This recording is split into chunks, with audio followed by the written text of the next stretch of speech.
Welcome, everybody. It is another edition of Dunkin' on Joe, presented to you by Club Fantasy FFL. I'm your host, Evan, the great L. Bushman. As you can find me on Twitter, there's my Twitter handle. We're back with another episode. And guess what? Guess what? Joe won last week. I think it was a commanding 62% you got in the votes last week.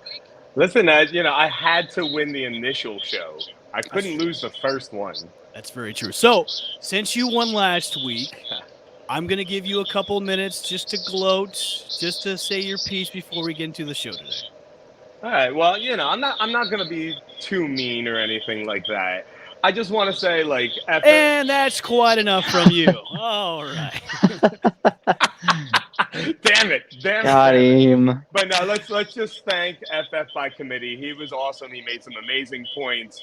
But nobody's going to dunk on me. I'm going to make sure of that. Well, we'll find out today. So we have a new contestant. He's new onto the fantasy scene. We've got Aidan in the house. He is a Cowboys fan, unfortunately.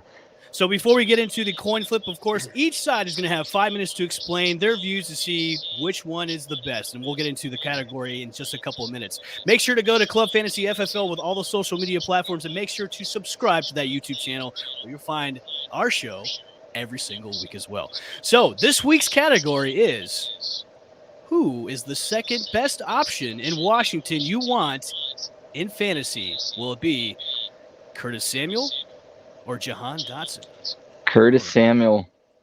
Okay, well, let's relax, Aidan. Let's relax. He's excited. Yeah, we're not even into the coin flip just yet.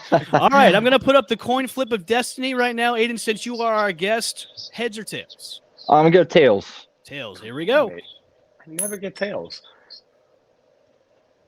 And it is heads. Yeah. Okay, Joe, you can either go first or last. Let's go first again. Let me do my thing. So I'm going to start it up with, you ready? We all ready? We good? Let me get my timer up real quick, and then I'll put you on solo mode, and then we'll be good to go. All right, so let's talk about Jahan Dotson a little bit. So we got Jahan Dotson, who's a talented wide receiver who has a high draft capital. And the big reason why I like him this year as the second option is actually because Terry McLaurin could possibly be out. You can see he's missing OTAs and little things like that, trying to get his contract correct before he plays again. So I'll take that late round shot with him every time in redraft, where he's at about an ADP of 176 right now.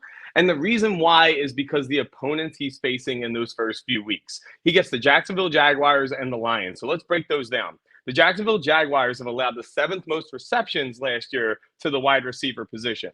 The Lions allowed the 9th most yards to the wide receiver position.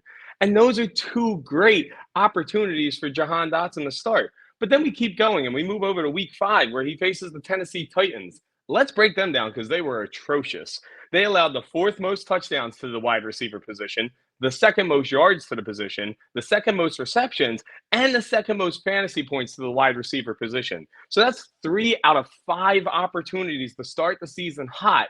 And without McLaurin there in preseason to practice with Wentz, a new quarterback, Wentz is getting all this time to build chemistry with Jahan Dotson. So sure, you could take Curtis Samuel a little later with that same late round dart mentality, but he doesn't have that same draft capital as Dotson. And to be honest, as much as I love Curtis Samuel as a player, there's a reason they brought Jahan Dotson in after just bringing in Curtis Samuel last year. I think that the organization knows that they needed a talented receiver just in case if Terry McLaurin leaves or if he sat out, and now they have one with Jahan Dotson.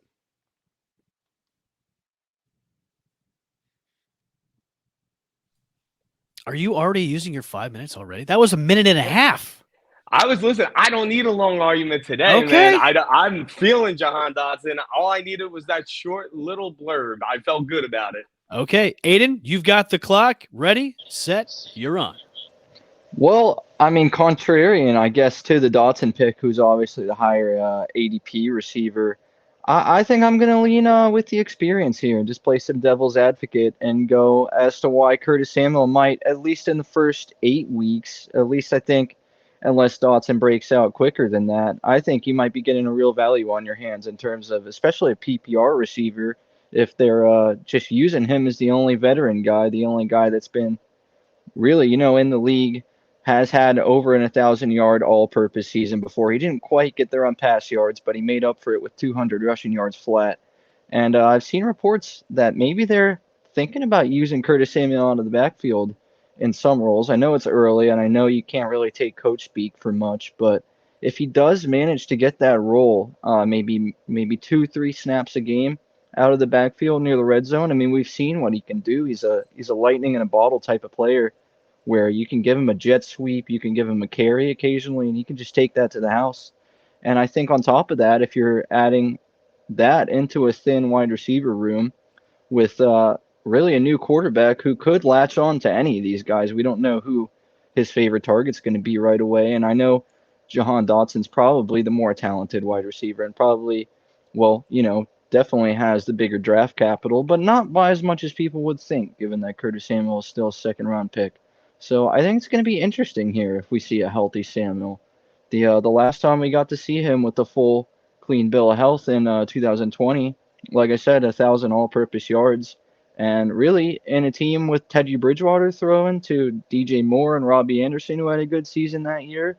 And even with that kind of quarterback play, he was still able to put up really top 30 wide receiver numbers in a PPR league or in a half PPR. I'm not sure what his standard total was. Probably not that much different considering he wasn't a target hog or anything of that nature. But I just think, man, you give him a role, you give him a clean bill of health, and really, like Joe said, that if McLaurin doesn't come back, or maybe he just sits out up until August, then who's going to be taking those reps? You've got the experience of Curtis Samuel. You've got a Gandy Golden, if he's even really a starter. I don't really know who else they have. De'Ami Brown. I mean, it's really between Samuel and Dotson if you take out McLaurin. And I guess my take is just a bet on the veteran guy getting chemistry with Wentz early on. Maybe it doesn't last the whole season. Maybe he peters out a little bit, but you add that, and you add that there's also potential. Maybe we see him kind of out of the backfield, and you got to keep in mind again that Samuel's always been kind of that archetype of what the league is turning in towards, like these Tyreek Hill, these Jalen Waddle type of players. And I think Samuel fits that bill if he can just stay healthy, and I think he can really have some sneaky value, especially in like a 12-team league, a 14 league, especially a 16-team league. You have to think he'd be rostered in all of those. Even on the not so, positively viewed offense. But that offense needs playmakers, man. So I know it's got to be either McLaurin, Dotson, or Curtis Samuel. Someone's going to have to make an impact, especially if it's true that McLaurin doesn't come back. But that's all I got to say on Curtis Samuel. More of just a gut call. And, he's always been one of my favorite players. So even if he's on a team that I don't like, I still would like to see him be fantasy relevant. All right, short. Man, he came in like Jordan when he had the flu. I know. I'm hoping, Joe, your minute and a half is enough, to convince people that you won. I didn't need much. I didn't need much for it, man. All right, we'll see. Well, now everybody, is up to you. Make sure to go to Club Fantasy FFL and cast your vote. Was it Joe? Or was it Aidan this week on Duncan on Joe?